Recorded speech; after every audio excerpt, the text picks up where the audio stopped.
Then, and it's 23-17 Wolverines.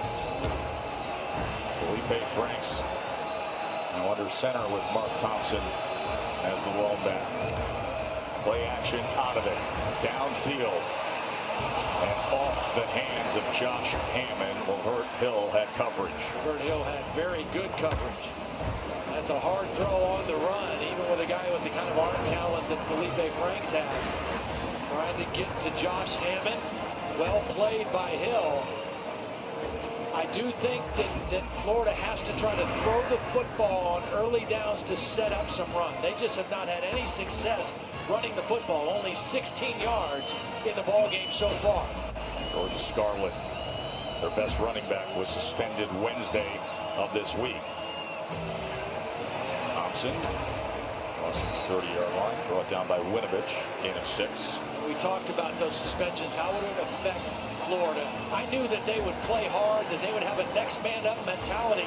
But when you take two players the caliber of Jordan Scarlett out of your running game and Antonio Callaway out of your passing game, it really has an impact, and especially against a high-level defense like this Michigan team. 3rd and 4.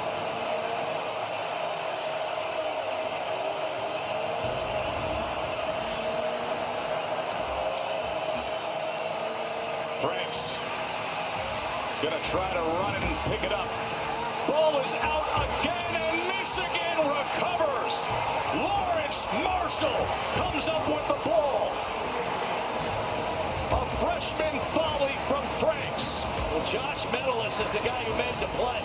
He was being blocked. As a fumble recovered by Michigan. First down. Josh Metellus was being blocked by Brandon Powell. Came off of that, made the tackle, knocked the ball out. And Michigan, who had a couple turnovers that came back to haunt him in the first half, has created 2 here early in the second half. One on a kickoff, and then this one. Both those turnovers in their own territory. I think it's a good situation right here to go take a shot right now.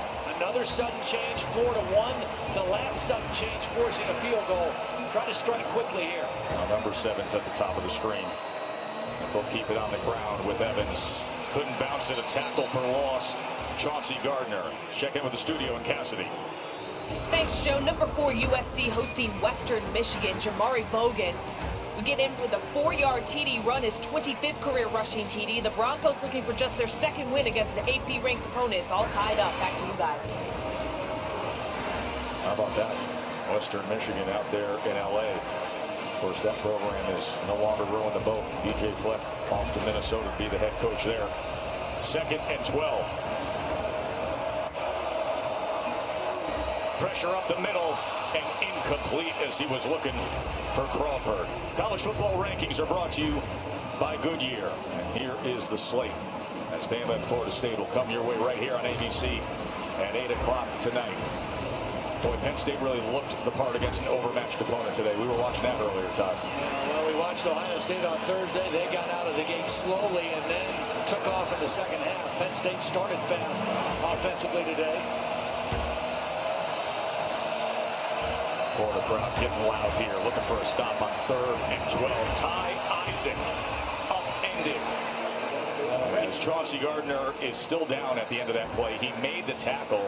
You see him writhing in pain. Injury timeout. Randy Shannon has to be really thrilled with the way his defense is handling these sudden change situations. She's not happy to see Chauncey Gardner down on the ground, but you put your team out there on the field after a turnover, short field behind you. They get a negative play on 1st down to flip the, take the advantage of the chains. And then they come up with a big 3rd down stop as well. You know, and this is significant, Holly, because earlier this year, this summer, prior to camp, that guy right there, Marcel Harris, who was their leading tackler last year. Remember, he made that big 4th down and goal stop against LSU. He tore his Achilles. He's the starting safety. And it was Gardner who came in from the corner spot to backfill. So concern for Jim McElwain. But Holly, as we talked about this week, They Now it's don't want to looking lose like depth. cramps. It may be cramps.